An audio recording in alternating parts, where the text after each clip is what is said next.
The rain poured steadily, drumming against the windows of a small family-owned restaurant on the corner of a quiet street. Inside, the warm glow of hanging lights reflected off polished wooden tables as the comforting aroma of simmering broth and freshly baked bread filled the air. It was a slow evening, with only a few customers finishing their meals. But for Chef Daniel, the work was never truly done. He wiped his hands on a towel, glancing toward the back door where he had just packed up an extra portion of food, something he had done countless times before, though no one really knew about it. A few blocks away, near the entrance of a closed storefront, an older man named Thomas pulled his thin jacket tighter around himself. Life had not been kind to him, but he had learned to get by with the little he had. Every evening, just before the restaurant shut its doors for the night, a brown paper bag would appear near the back alley. Inside, there was always a warm meal, enough to keep him going, enough to remind him that kindness still existed. But tonight was different. Tonight, as Chef Daniel stepped outside to leave the meal in its usual spot, he noticed something unusual. A young woman stood nearby, her phone in hand, watching. At first, he thought she was just another passerby, but the way she hesitated, the way her eyes followed his every movement, made him pause. She had seen what he was doing. "Excuse me," she finally said, stepping forward. "Do you do this every night?" Daniel felt a wave of discomfort. He had never done this for attention. He simply couldn't stand the thought of someone going hungry while he had food to give. He shrugged. "Just helping out," he said simply, hoping that would be the end of it. But the woman, whose name was Lisa, had already started typing something on her phone. The next morning, Daniel was in for a surprise. His quiet act of kindness, the routine he had never thought twice about, was no longer a secret. A local news station had picked up the story, and by midday, the restaurant's phone wouldn't stop ringing. Then came the real shock. By evening, a news crew showed up at his restaurant, not just for an interview, but with an offer that would change everything. This introduction keeps the audience engaged with a strong emotional pull, introduces key characters, and builds suspense leading to the next part of the story. Let me know if you'd like any adjustments. The restaurant was busier than usual that evening, but it wasn't because of the usual dinner rush. Customers whispered among themselves, eyes flickering toward Chef Daniel as he moved through the kitchen, trying to focus on the orders. But he could feel it. Something was different. The quiet act of kindness he had kept to himself for so long was no longer just between him and Thomas. It was now out in the open, and the attention made him uneasy. Lisa, the woman who had caught him the night before, had shared a simple post about what she had witnessed, a chef packing extra meals for a homeless man. No cameras, no announcements, just quiet generosity. That post had spread faster than she ever expected. Within hours, thousands of people had shared it, commenting on the power of small acts of kindness. Then came the news station, and with them, an offer that left Daniel speechless. The reporter, a woman in a navy blue blazer with a microphone in hand, stood just outside the restaurant, waiting for him to step out. Customers were craning their necks to see, employees were whispering in the back, and Daniel, who had never been one for the spotlight, felt a weight settle in his chest. When he finally wiped his hands and stepped outside, the camera was already rolling. "Chef Daniel," the reporter began, her voice warm but professional. "Your kindness has touched many people, and now someone wants to give back to you." Daniel frowned. Give back to me. He hadn't done this for recognition, and certainly not for anything in return. The reporter smiled. An anonymous donor saw your story and was incredibly moved. They want to fund a program right here at your restaurant. a free meal initiative for the homeless in the community. They've pledged enough money to cover hundreds of meals. And if you're willing, this could become something much bigger. The words didn't fully sink in at first. He had never thought about turning his small, quiet gestures into something official.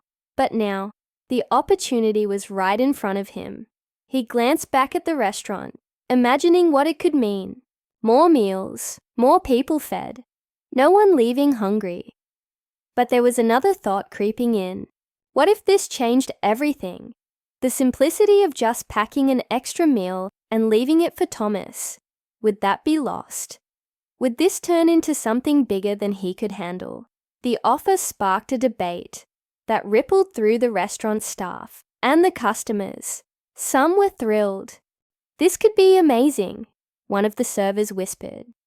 Think of how many people we could help. Others were skeptical. What if we can't keep up? A cook muttered. This is a small place. What happens when we run out of money?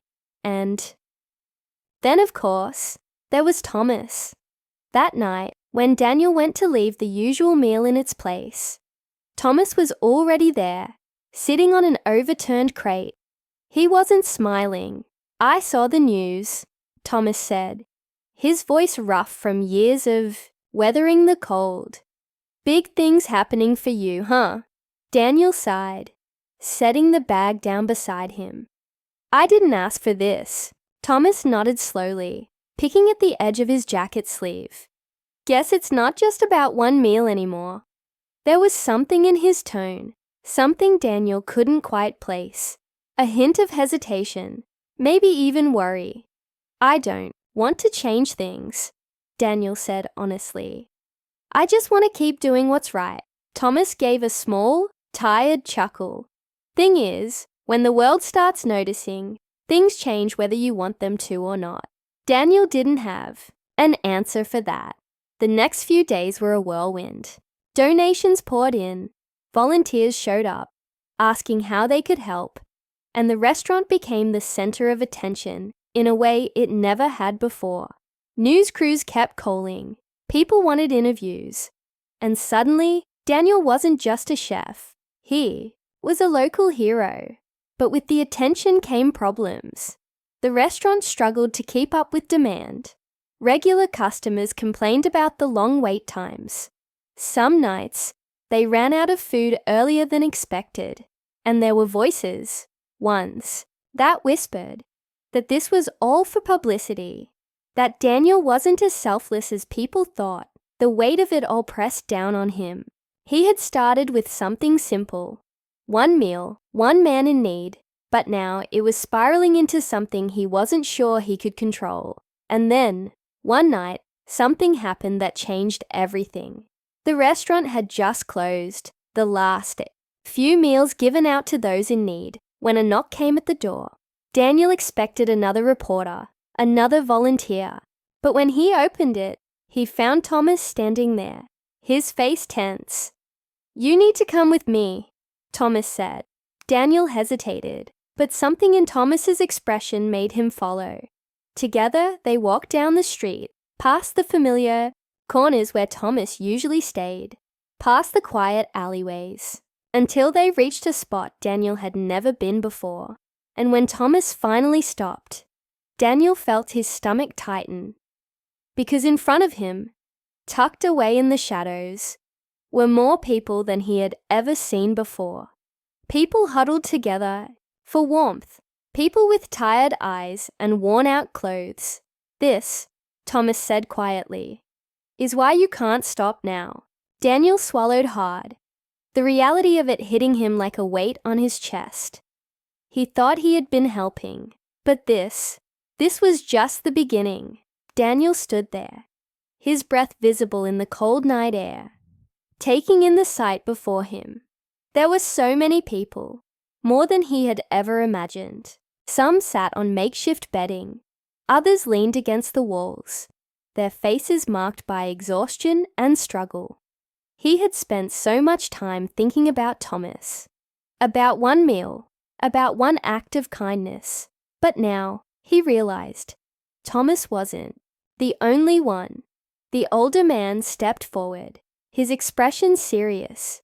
"You see now, don't you?" he said. "It's not just me. It never was." Daniel felt something shift inside him. The reality of the situation weighed heavily on his chest.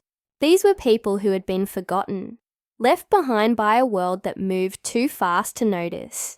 He had always believed in doing what he could, but was it enough? For the first time since the news station had shown up, he knew his answer. The next morning, Daniel walked into his restaurant with a new sense of purpose. He gathered his staff, looked at each of them, and told them the truth. "I don't know how we're going to do this," he admitted. "I don't know how long we can keep up, or if we'll have enough, but I do know one thing. There are people out there who need us, and as long as we can, we're going to keep feeding them." His employees exchanged glances, and for a moment there was silence. Then, one by one, they nodded. "I'm in," one of the cooks said. "Me too," added a server, and just like that, the restaurant became more than a business. It became a mission. Over the next few weeks, something incredible happened. The donations kept coming, but now they weren't just money. Local farmers offered fresh produce. Bakeries dropped off bread at the end of the day. Volunteers arrived, ready to cook, serve, and deliver meals. The restaurant, once struggling to keep up, had found a way to make it work. Daniel still had doubts. He still worried about running out of food, about whether they could sustain this. But every night, when he stepped outside and saw Thomas and the others eating a warm meal, he knew they were doing the right thing. One evening, after the last meal had been served, Thomas approached him with a rare smile. "You did good, chef," he said. Daniel chuckled. "We did good." Thomas nodded, looking around at the people who had once been alone, now sitting together like a family. "Yeah," he said softly. "We did." The restaurant never went back to the way it was before. Sure, it was still a place for paying customers, still a business, but it had become something more, a place where no one was turned away, where kindness wasn't just a quiet act in the dark, but a movement that had changed lives. Daniel had started with just one extra meal. He never imagined it would turn into all this. But in the end, maybe that was the point. Maybe the smallest actions could ripple out in ways no one ever expected. And maybe, just maybe, kindness had a way of coming full circle.